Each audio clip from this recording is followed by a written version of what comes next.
بسم الله الرحمن الرحيم حميم تنزيل من الرحمن الرحيم كتاب فصلت آياته قرآنا عربيا لقوم يعلمون بشيرا ونذيرا فأعرض أكثرهم فهم لا يسمعون وقالوا قلوبنا في أكنة مما تدعوننا إليه وفي آذاننا وقر ومن بيننا وبينك حجاب فاعمل إننا عاملون পরম করুণাময় ও মেহেরবান আল্লাহর নামে শুরু করছি। হামিম। এটা পরম দয়ালু ও মেহেরবান আল্লাহর পক্ষ থেকে নাজিলকৃত জিনিস। এটি এমন এক গ্রন্থ যার আয়াতসমূহ সুস্পষ্টভাবে বর্ণিত হয়েছে। আরবি ভাষার কোরআন সেই সব লোকদের জন্য যারা জ্ঞানের অধিকারী, সুসংবাদ দানকারী ও সতর্ককারী। কিন্তু তাদের অধিকাংশ লোকই তা থেকে মুখ ফিরিয়ে নিয়েছে, তারা শুনতেই পায় না। তারা বলে, তুমি আমাদের যে জিনিসের দিকে আহ্বান জানাচ্ছ সে জিনিসের ব্যাপারে আমাদের মনের উপর পর্দা পড়ে আছে, আমাদের কান বধির হয়ে আছে এবং তোমার ও আমাদের মাঝে একটি পর্দা আড়াল করে আছে। তুমি তোমার কাজ করতে থাকো, আমরাও আমাদের কাজ করে যাব। قل إنما أنا بشر مثلكم يوحى إلي أنما إلهكم إله واحد فاستقيموا إليه واستغفروه وويل للمشركين الذين لا يؤتون الزكاة وهم بالآخرة هم كافرون إن الذين آمنوا وعملوا الصالحات لهم أجر غير ممنون হে নবী, এদের বলে দাও, আমি তো তোমাদের মতোই একজন মানুষ। আমাকে ওহীর মাধ্যমে জানিয়ে দেয়া হয় যে একজনই মাত্র তোমাদের ইলাহ, কাজেই সোজা তাঁর প্রতি নিবিষ্ট হও এবং তাঁর কাছে ক্ষমা প্রার্থনা করো। মুশরিকদের জন্য ধ্বংস যারা যাকাত দেয় না এবং আখিরাত অস্বীকার করে। যারা ঈমান এনেছে এবং নেক কাজ করেছে, নিশ্চিতভাবে তাদের জন্য এমন পুরস্কার রয়েছে যার ধারাবাহিকতা কখনো ছিন্ন হবে না। قل أئنكم لتكفرون بالذي خلق الأرض في يومين وتجعلون له أندادا ذلك رب العالمين وجعل فيها رواسي من فوقها وبارك فيها وقدر فيها أقواتها في 4 أيام سواء للسائلين ثم استوى إلى السماء وهي دخان فقال لها وللأرض ائتيا طوعا أو كرها قالتا أتينا طائعين হে নবী, এদের বলো, তোমরা কি সেই আল্লাহর সাথে কুফরি করছো এবং অন্যদেরকে তাঁর সাথে শরীক করছো, যিনি দুদিনে পৃথিবী সৃষ্টি করেছেন? তিনিই বিশ্বজাহানের সবার রব। তিনি পৃথিবীকে অস্তিত্ব দানের পর উপর থেকে তার উপর পাহাড় স্থাপন করেছেন এবং তাতে বরকত দান করেছেন, আর তার মধ্যে সব প্রার্থীর জন্য প্রত্যেকের চাহিদা ও প্রয়োজন অনুসারে সঠিক পরিমাপে খাদ্য সরবরাহ করেছেন। এসব কাজ 4 দিনে হয়েছে। তারপর তিনি আসমানের দিকে মনোনিবেশ করেছেন, যা সেই সময় কেবল ধোঁয়া ছিল। তিনি আসমান ও জমিনকে বললেন, ইচ্ছায় হোক বা অনিচ্ছায় হোক তোমরা অস্তিত্ব ধারণ করো। উভয়ই বলল, আমরা অনুগতদের মতোই অস্তিত্ব গ্রহণ করলাম। فقضاهن 7 سماوات في يومين وأوحى في كل سماء أمرها وزينا السماء الدنيا بمصابيح وحفظا ذلك تقدير العزيز العليم فإن أعرضوا فقل أنذرتكم صاعقة مثل صاعقة عاد وثمود إذ جاءتهم الرسل من بين أيديهم ومن خلفهم ألا تعبدوا إلا الله قالوا لو شاء ربنا لأنزل ملائكة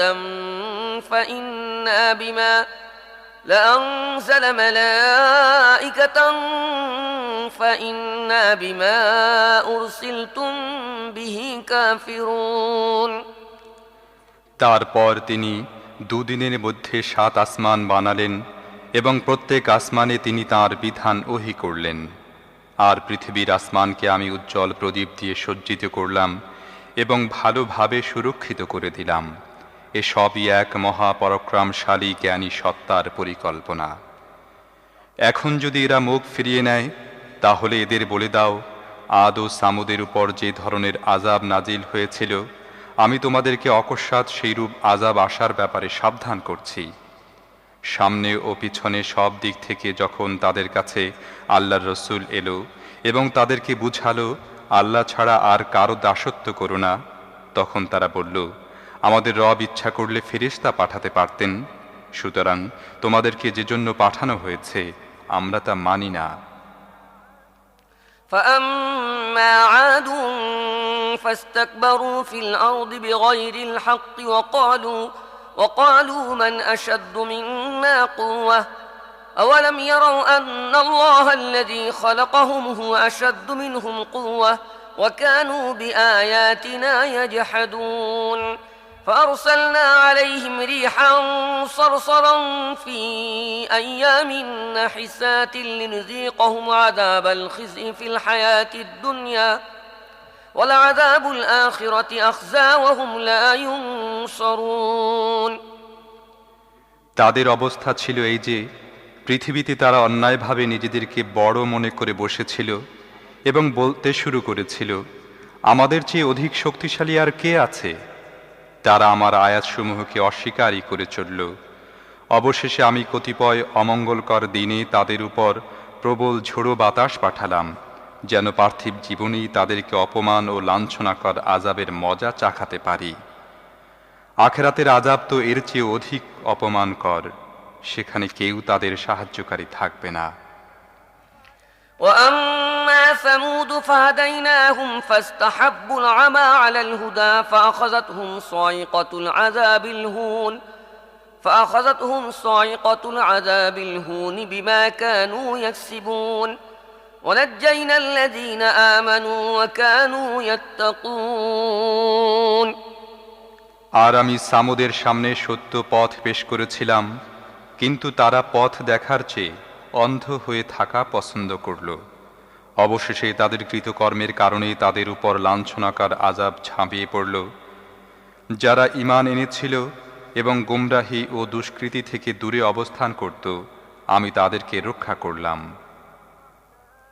ويوم يحشر أعداء الله إلى النار فهم يوزعون حتى إذا ما جاءوها شهد عليهم سمعهم وأبصارهم وجنودهم بما كانوا يعملون وقالوا لجلودهم لم شهدتم علينا قالوا أنطقنا الله الذي أنطق كل شيء وهو خلقكم أول مرة وإليه ترجعون আর সেই সময়ের কথাও একটু চিন্তা করো, যখন আল্লাহর এসব দুশমনকে দোজখের দিকে যাওয়ার জন্য পরিবেষ্টিত করা হবে। তাদের অগ্রবর্তীদেরকে পশ্চাৎবর্তীদের আগমন করা পর্যন্ত থামিয়ে রাখা হবে। পরে যখন সবাই সেখানে পৌঁছে যাবে, তখন তাদের কান, তাদের চোখ এবং তাদের দেহের চামড়া তারা পৃথিবীতে কি করত সে সম্পর্কে তাদের বিরুদ্ধে সাক্ষ্য দেবে। তারা তাদের শরীরের চামড়াসমূহকে বলবে, তোমরা আমাদের বিরুদ্ধে সাক্ষ্য দিলে কেন? তারা জবাব দেবে, সেই আল্লাহই আমাদের বাক শক্তি দান করেছেন, যিনি প্রতিটি বস্তুকে বাক শক্তি দান করেছেন। তিনিই তোমাদেরকে প্রথমবার সৃষ্টি করেছিলেন, আর এখন তোমাদেরকে তাঁর কাছেই ফিরিয়ে নিয়ে যাওয়া হচ্ছে। وما كنتم تستترون أن يشهد عليكم سمعكم ولا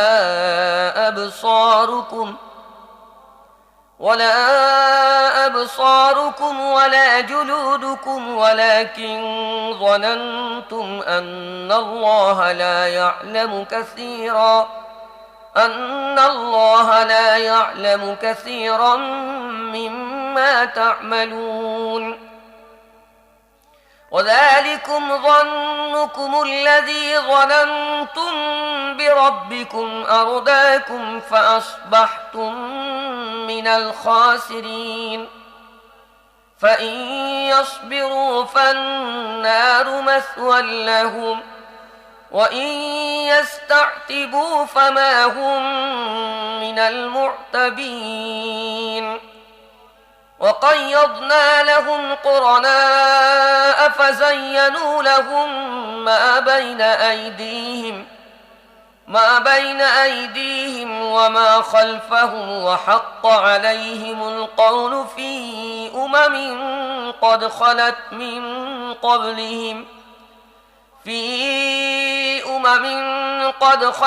من قبلهم من الجن والإنس إنهم كانوا خاسرين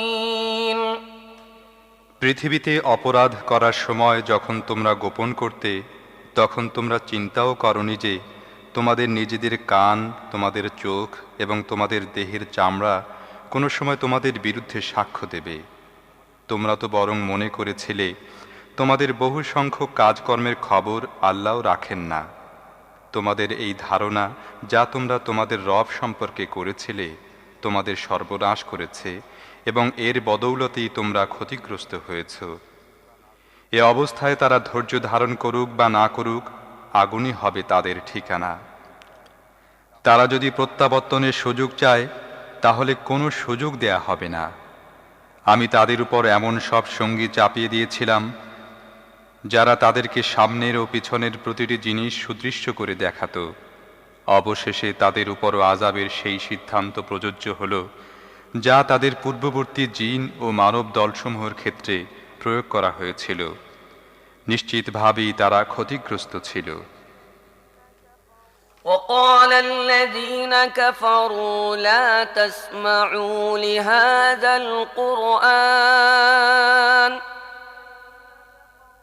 وقال الذين كفروا لا تسمعوا لهذا القرآن والغوا فيه لعلكم تغلبون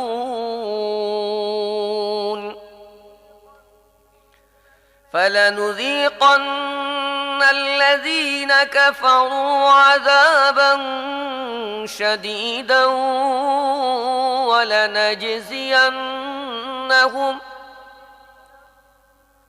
ولنجزينهم أسوأ الذي كانوا يعملون ذلك جزاء أعداء الله النار لهم فيها دار الخلد جزاء بما كانوا بآياتنا يجحدون এসব কাফেররা বলে, এ কোরআন তোমরা কখনো শুনবে না, আর যখন তা শোনানো হবে তখন হট্টগোল বাঁধিয়ে দেবে। হয়তো এভাবে তোমরা বিজয়ী হবে। আমি এসব কাফেরদের কঠিন শাস্তির মজা চাখাবো এবং যে জঘন্যতম তৎপরতা তারা চালিয়ে যাচ্ছে তার পুরো বদলা তাদের দেব। প্রতিদানে আল্লাহর দুশমনরা যা লাভ করবে তা হচ্ছে দোজখ। সেখানেই হবে তাদের চিরদিনের বাসস্থান। তারা আমার আয়াতসমূহ অস্বীকার করত, এটা তাদের সেই অপরাধের শাস্তি। وقال الذين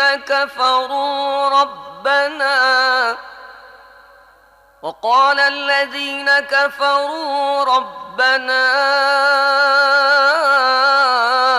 أرنا الذين أضلانا من الجن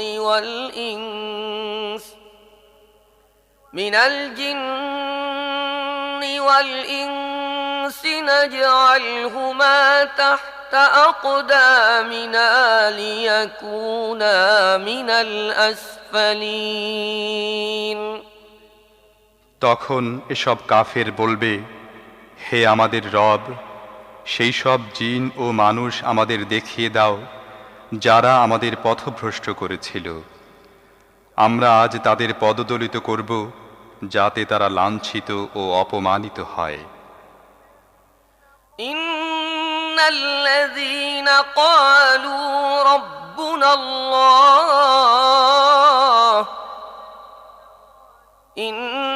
الذين قالوا ربنا الله ثم استقاموا تتنزل عليهم الملائكة ألا تخافوا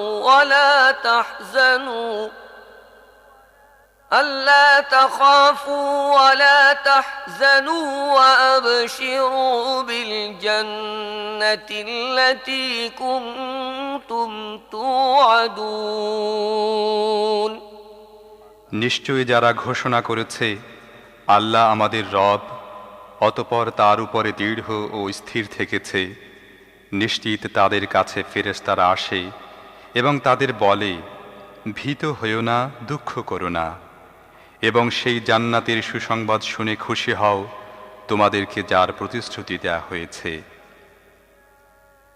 নাহনু আউলিয়াউকুম ফিল হায়াতিদ দুনিয়া ওয়া ফিল আখিরাহ ওয়া লাকুম ফিহা মা তাশতাহি আনফুসুকুম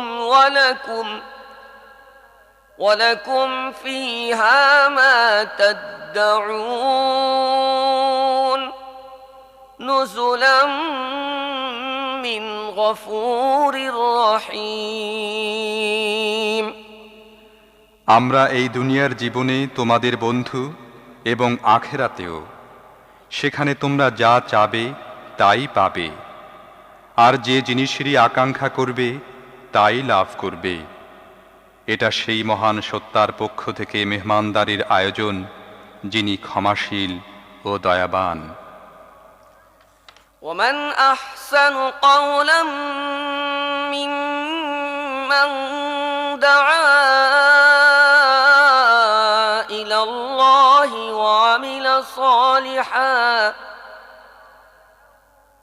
وعمل صالحا وقال إنني من المسلمين। সেই ব্যক্তির কথার চেয়ে আর কার কথা উত্তম হবে যে আল্লাহর দিকে ডাকল, সৎ কাজ করল এবং ঘোষণা করল, আমি মুসলমান। ولا تستوي الحسنة ولا السيئة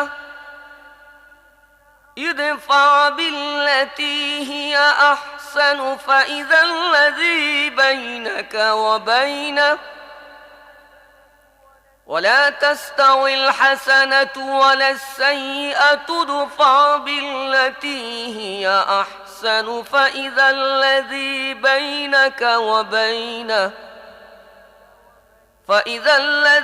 بينك وبينه عداوة كأنه ولي حميم। হে নবী, সৎ কাজ ও অসৎ কাজ সমান নয়।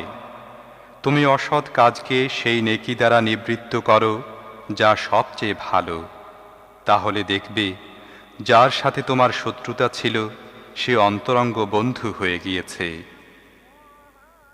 وما يلقاها إلا الذين صبروا وما يلقاها إلا الذين صبروا وما يلقاها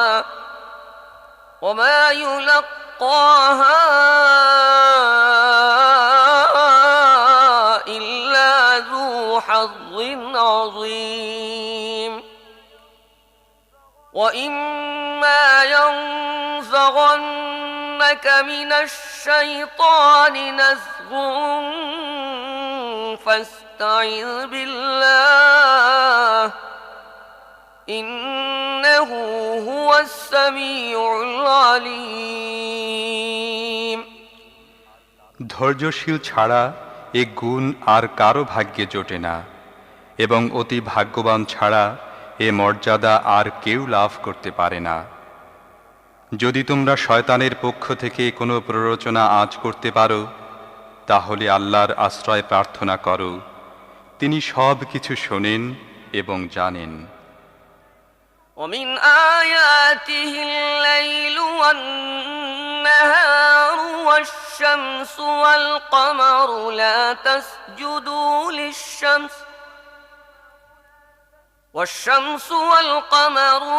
تسجدوا للشمس ولا للقمر واسجدوا لله الذي خلقهن إن كنتم إياه تعبدون فإن استكبروا فالذين عند ربك يسبحون له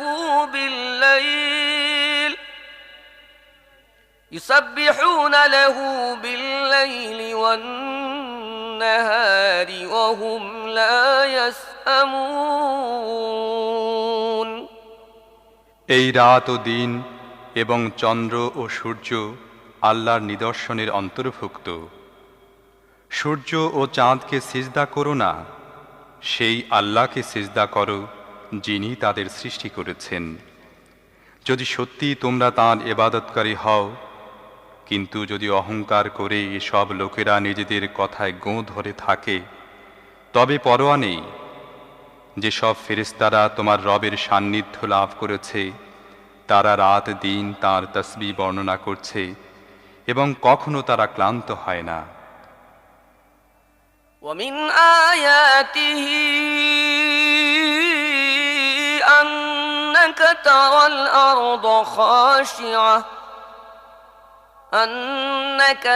الأرض خاشعة فإذا أنزلنا عليها الماء اهتزت وربت إن الذي أحياها لمحيي الموتى إنه على كل شيء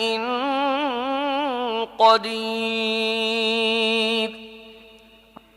আর এটিও আল্লাহর নিদর্শনসমূহের একটি যে তোমরা দেখতে পাও ভূমি শুষ্ক শস্যহীন পড়ে আছে, অতঃপর আমি যেইমাত্র সেখানে পানি বর্ষণ করি অকস্মাৎ তা অঙ্কুরোদ্গমে সুসজ্জিত হয়ে ওঠে। যে আল্লাহ এই মৃত ভূমিকে জীবন্ত করে তোলেন, নিশ্চিতভাবেই তিনি মৃতদেরকেও জীবন দান করবেন। নিশ্চয়ই তিনি সব কিছু করতে সক্ষম। ইন্নাল্লাযীনা ইউলহিদুনা ফী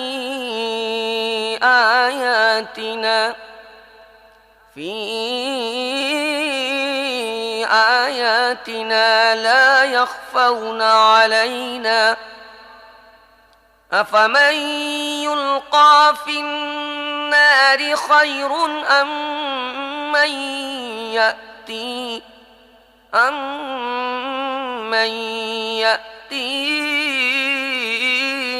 آمنا يوم القيامة اعملوا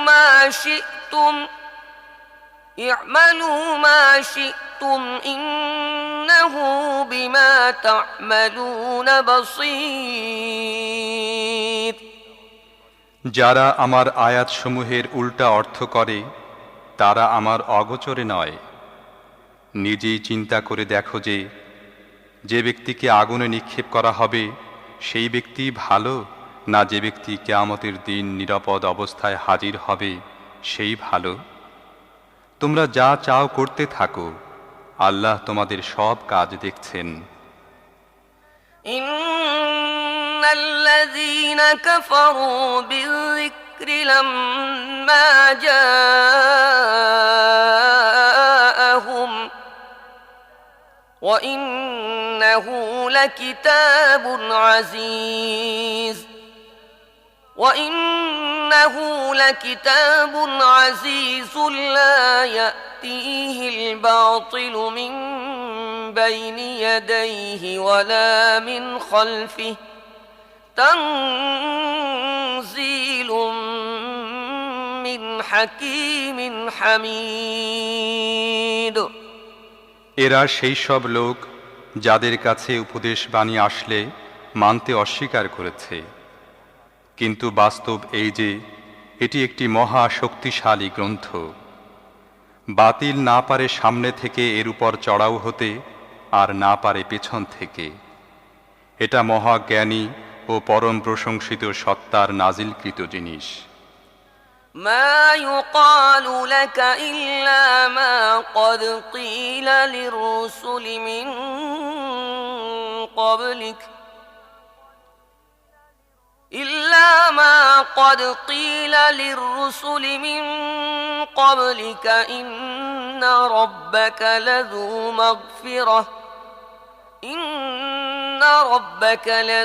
مغفرة وذو عقاب أليم। হে নবী, তোমাকে যা বলা হচ্ছে তার মধ্যে কোনো জিনিসই এমন নেই যা তোমার পূর্ববর্তী রাসূলদের বলা হয়নি। নিঃসন্দেহে তোমার রব বড় ক্ষমাশীল এবং অতীব কষ্টদায়ক শাস্তিদাতাও বটে। ولو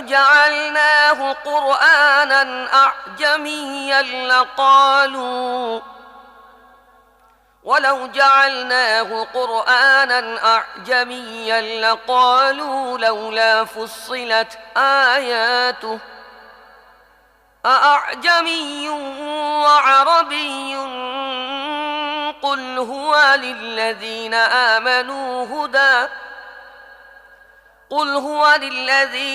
آمنوا هدى وشفاء والذين لا يؤمنون في آذانهم وقر وهو عليهم عمى أولئك ينادون من مكان بعيد। আমি যদি একে আজমি কোরআন বানিয়ে পাঠাতাম তাহলে সব লোক বলতো, এর আয়াতসমূহ সুস্পষ্ট করে বর্ণনা করা হয়নি কেন? কি আশ্চর্য কথা! আজমি বাণীর শ্রোতা আরবি ভাষাভাষী, এদের বলো এ কোরআন মোমেনদের জন্য হেদায়েত ও রোগ মুক্তিও বটে। কিন্তু যারা ঈমান আনে না, এটা তাদের জন্য পর্দা ও চোখের আবরণ। তাদের অবস্থা হচ্ছে এমন যেন দূর থেকে তাদেরকে ডাকা হচ্ছে। وَلَقَدْ آتَيْنَا مُوسَى الْكِتَابَ فَاخْتُلِفَ فِيهِ وَلَوْلَا كَلِمَةٌ سَبَقَتْ مِنْ رَبِّكَ لَقُضِيَ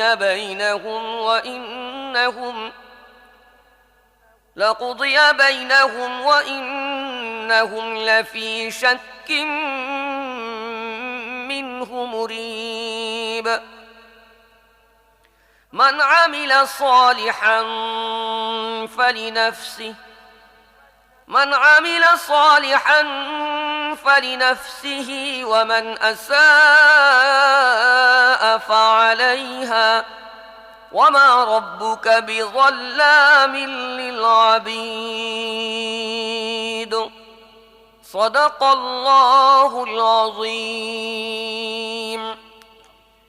এর আগে আমি মূসাকে কিতাব দিয়েছিলাম, সে কিতাব নিয়েও এই মতানৈক্য হয়েছিল। তোমার রব যদি পূর্বেই একটি বিষয়ে ফয়সালা না করে থাকতেন, তাহলে এই মতানৈক্যকারীদের ব্যাপারে চূড়ান্ত সিদ্ধান্ত কার্যকরী করা হতো। প্রকৃত ব্যাপার হল, এসব লোক সে ব্যাপারে চরম অস্বস্তিকর সন্দেহে নিপতিত। যে নেক কাজ করবে সে নিজের জন্যই কল্যাণ করবে, আর যে দুষ্কর্ম করবে তার মন্দ পরিণাম তাকেই ভোগ করতে হবে। তোমার রব বান্দাদের জন্য জালিম নন। আমানতু বিল্লাহ। আজকের তেলাওয়াতের মধ্যে একটি সিজদার আয়াত রয়েছে, অনুগ্রহ করে সিজদা করে নেবেন।